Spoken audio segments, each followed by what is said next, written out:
വെളിപ്പാട് പുസ്തകം പുതിയ നിയമത്തിലെ ഏക പ്രവചന ഗ്രന്ഥമാണ്.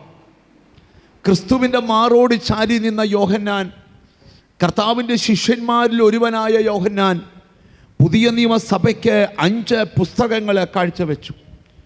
1 യോഹന്നാൻ എഴുതിയ സുവിശേഷം, 2 യോഹന്നാൻ എഴുതിയ 3 ലേഖനങ്ങൾ, സ്തോത്രം, 5ാമത് വെളിപ്പാട് പുസ്തകം.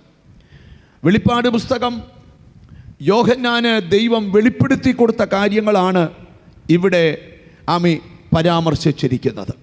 യേശുക്രിസ്തുവിൻ്റെ മാരോട് ചാരി നിന്ന യോഹന്നാൻ ക്രിസ്തുവിൻ്റെ ഹൃദയ സ്പർശനങ്ങളെ അല്ലെങ്കിൽ ഹൃദയ സ്പന്ദനങ്ങളെ തിരിച്ചറിഞ്ഞുകൊണ്ടിരുന്ന യോഹന്നാൻ, സ്തോത്രം, പത്മോസ് എന്ന ദ്വീപിലേക്ക് വലിച്ചെറിയപ്പെട്ടു.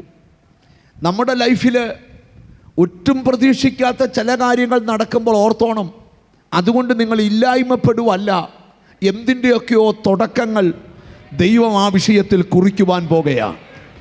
സ്തോത്രം. പത്മോസ് എന്ന ദ്വീപിലേക്ക് യോഹന്നാനെ വലിച്ചെറിയുന്നു. യോഹന്നാനെ പിച്ചിക്കീറുവാൻ, കൊത്തിപ്പറിക്കുവാൻ പറന്നെടുക്കുന്ന കഴുകന്മാരും, കൊത്തിക്കൊല്ലുവാൻ മാളങ്ങളിൽ നിന്ന് ചീറ്റി വരുന്ന പാമ്പുകളും തേളുകളും ഒരുപോലെ ഇറങ്ങി വരുവാണ്.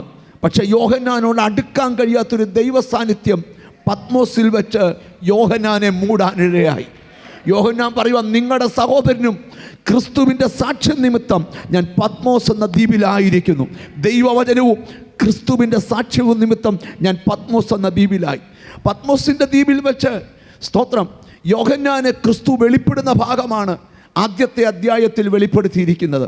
7 പൊൻനിലവിളക്കുകളുടെ നടുവിൽ നിലയങ്കി ധരിച്ച് മാറത്ത് പൊൻകച്ച് കെട്ടി വെള്ളോടിന് സദൃശമായ കാലുള്ളവൻ, പെരുവെള്ളത്തിൻ്റെ ഇരച്ചിൽ പോലെ സ്വരമുള്ളവൻ, മുഖമൊരായിരം സൂര്യനെ പോലെ ശോഭിക്കുന്നവൻ യോഹന്നാന് വെളിപ്പെട്ടു. എന്നിട്ട് യോഹന്നാനോട് പറയുക, ഞാൻ പറയുന്നത് എഴുതി വെക്കുക. 7 സഭകൾക്കാണ് ആദ്യത്തെ ദൂതിൻ്റെ കൈമാറ്റം. സ്തോത്രം. ഒന്നാമത്തെ സഭ എഫെസോസ്, 2ാമത്തെ സഭ സ്മുർന, 3ാമത്തെ സഭ പെർഗമോസ്, 4ാമത്തെ സഭ തുയഥൈര, 5ാമത്തെ സഭ സർദീസ്, 6ാമത്തെ സഭ ഫിലദെൽഫിയ, 7ാമത്തെ സഭ ലവോദിക്കിയ. സ്തോത്രം.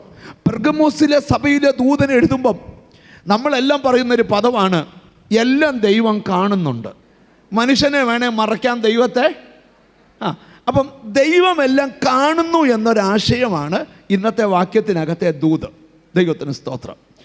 അവനോട് പെർഗമോസിലെ സഭയോട് പറയുകയാണ്, സ്തോത്രം, നിങ്ങൾ പാർക്കുന്നിടം സാത്താൻ്റെ സിംഹാസനം ഉള്ള ഇടം എന്ന് ഞാൻ അറിയുന്നു. ദൈവത്തിന് സ്തോത്രം. ദൈവമെല്ലാം അറിയുന്നുണ്ട്, ദൈവമെല്ലാം കാണുന്നുണ്ട്. ഒരു നല്ല ഹല്ലേലൂയ പറഞ്ഞാട്ട്. ദൈവം പെർഗമോസിലെ സഭയോട് പറയുകയാണ്, നിങ്ങൾ പാർക്കുന്ന സ്ഥലത്തിനൊരു പ്രശ്നമുണ്ട്, അത് സാത്താൻ്റെ സിംഹാസനമുള്ള സ്ഥലമാണ്. പക്ഷേ അവിടെയും നിങ്ങൾ വിജയിച്ചത് എന്താണെന്നറിയാമോ? ഇന്നും നിങ്ങളവിടെ പാർക്കുന്നതിന് രഹസ്യം അറിയാമോ? നിങ്ങൾ എൻ്റെ നാമം മുറുക്ക പിടിച്ചിരിക്കുക.